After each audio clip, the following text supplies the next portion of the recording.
Dans l'épisode précédent. Bon bah c'est l'heure de partir, hein. On revient en fin d'été, septembre. Abonne-toi.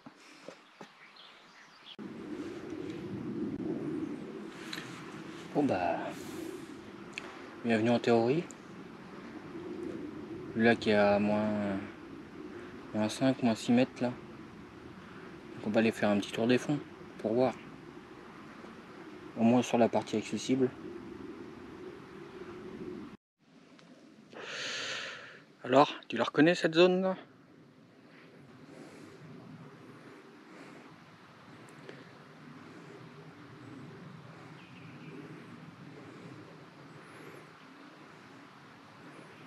Il y a bien des herbiers là. C'est là que j'avais touché la carpe. Et puis j'avais enquillé pas mal de brèmes sur la droite, je crois, là, il me semble.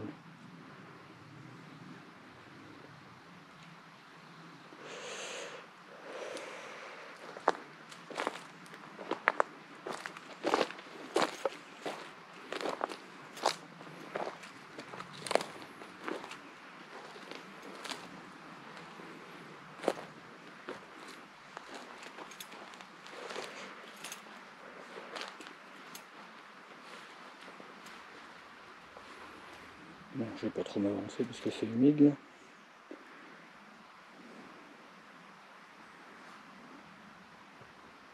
Il y a de l'herbe en fait là.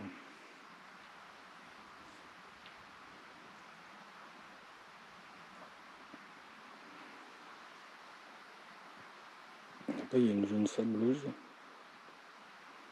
Je sais pas si on le verra. C'est loin. Il dirait un mur, mais c'en est pas un. C'est juste façonné par l'eau. Incroyable.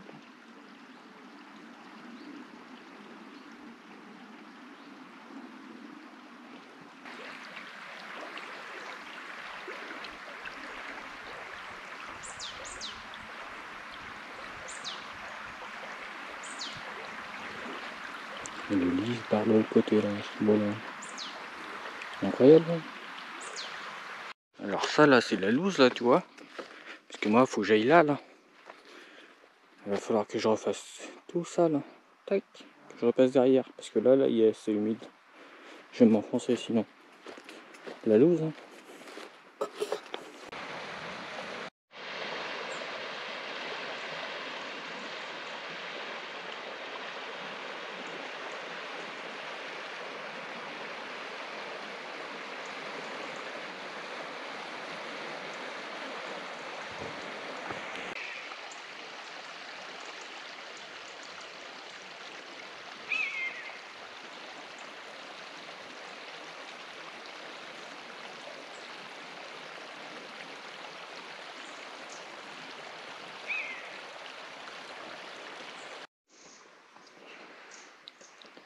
Hé hé. Récupération du montage perdu il y a 2 mois. Avec la tête de ligne, évidemment. Tac tac, t'as vu?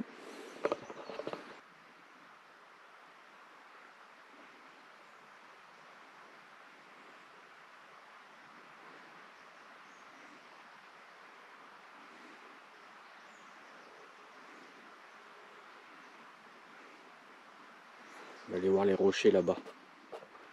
Les traces d'un petit oiseau.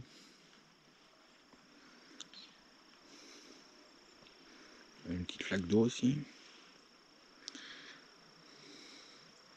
Donc là on est sur le premier caillou, tu vois là, que je te montrais tout à l'heure. Puis il y a le même là-bas là.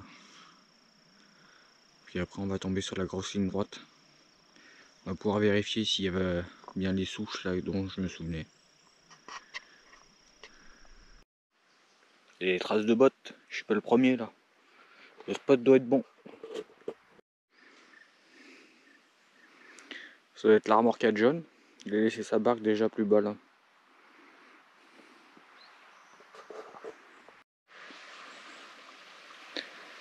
Ah voilà, on est au caillou là, au deuxième. Tu vois là. On est sur une grande ligne droite où il y a quelques souches.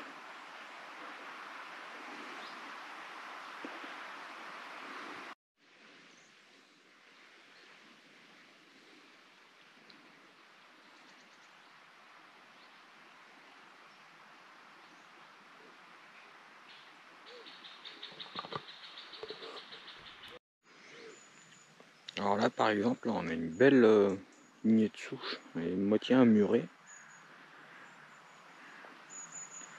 Mais on a une ligne à très haute tension juste au-dessus. Donc on va pas pêcher là quand même. Sauf que là elle crépite en plus. De toute façon on s'en fout là. Le niveau est bas. Mais elle crépite donc elle est en fonctionnement. Je suis déjà passé, ça crépitait pas. La berge en face, elle est assez abrupte en fait.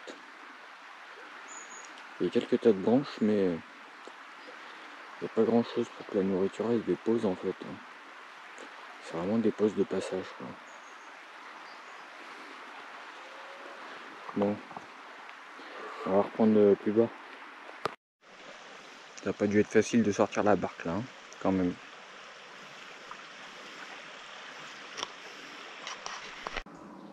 Fidèle au poste.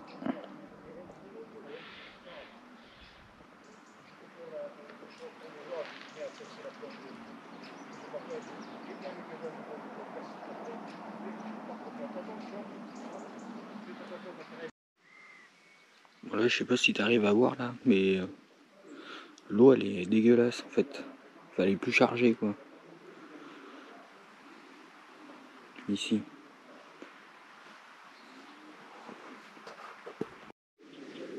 Donc là on a une espèce de ruine là. Tu te souviendras de ça? Là, voilà.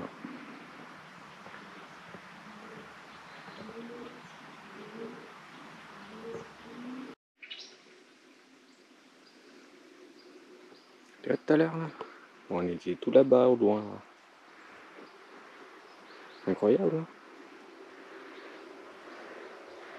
Là le lit il y a encore le. Il y a une ligne de souche en fait.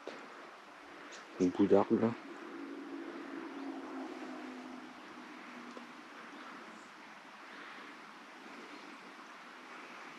À la bordure il y a quelques souches. Et c'est vraiment difficile du passage là. Donc la 16 elle avait été faite sur ce poste là. Il y a la barcade jaune. Alors je me rappelle plus si c'est la bordure qui pêchait ou l'espèce de plateau vaseux là.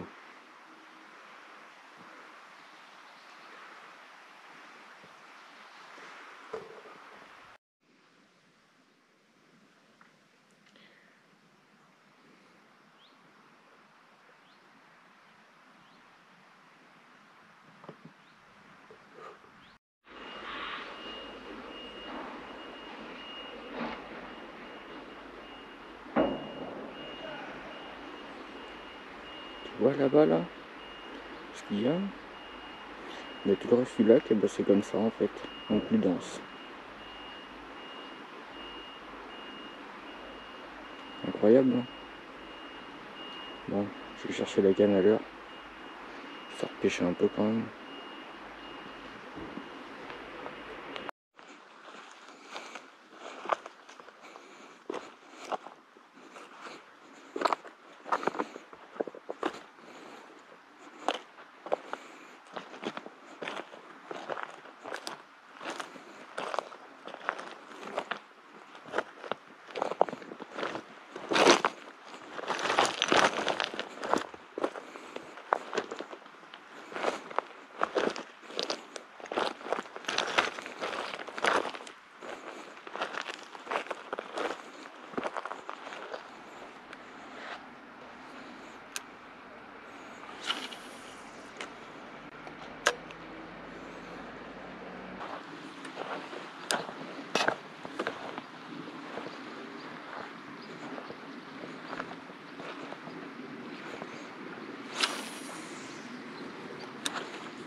Et ce serait un petit brocheton. Magnifique.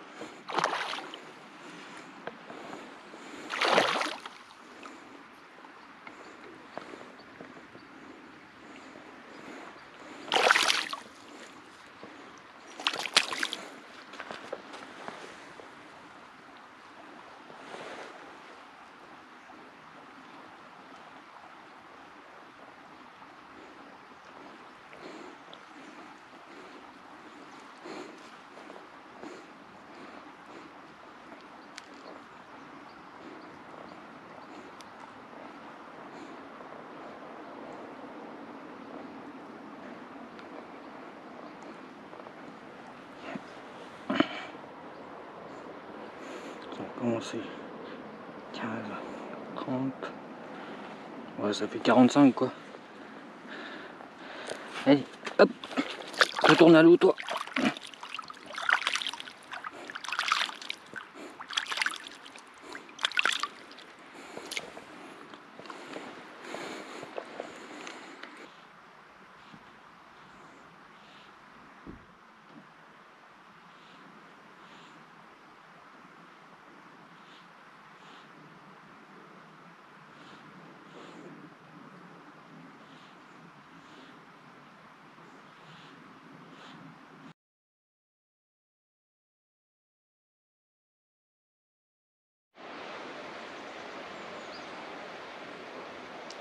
Voici la prise d'eau. Il y a un joli plateau là, juste là.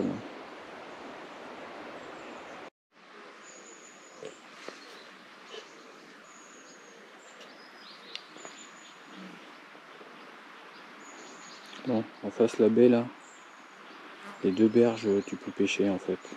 Quelques souches mais ça doit passer là. Voilà. Jusqu'au virage en fait.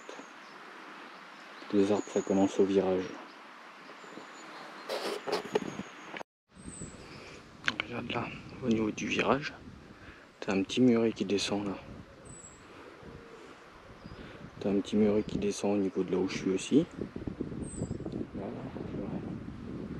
quelques arbres en face. C'est moins encombré que dans mes souvenirs. Il en reste quand même. Regarde, t'as un muret là, qui descend en haut. T'as un muret encore ici là. Le même.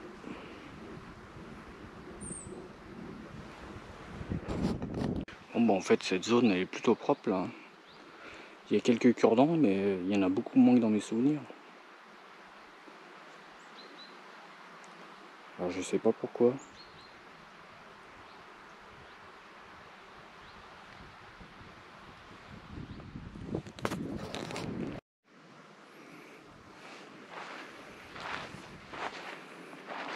Bon, bah, un dessin silure.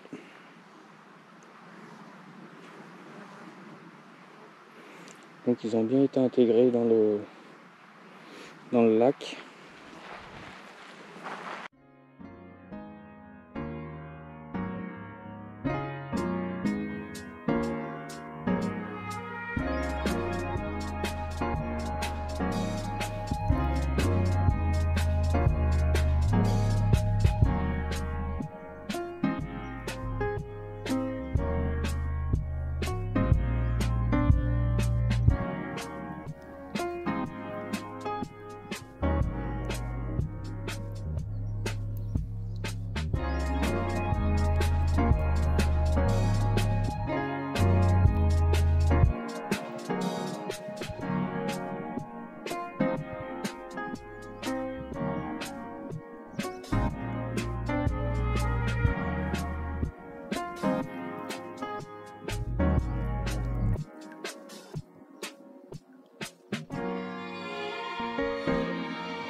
Tu n'en sortiras pas cette fois, toi.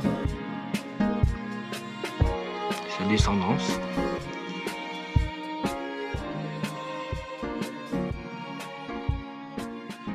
Ils sont comme n'importe quelle personnalité politique, hein. Ils arrivent, ils ont plein d'idéaux, ils ont envie de changer le monde, et puis ils s'aperçoivent qu'ils se feront bien plus de pognon en le détruisant.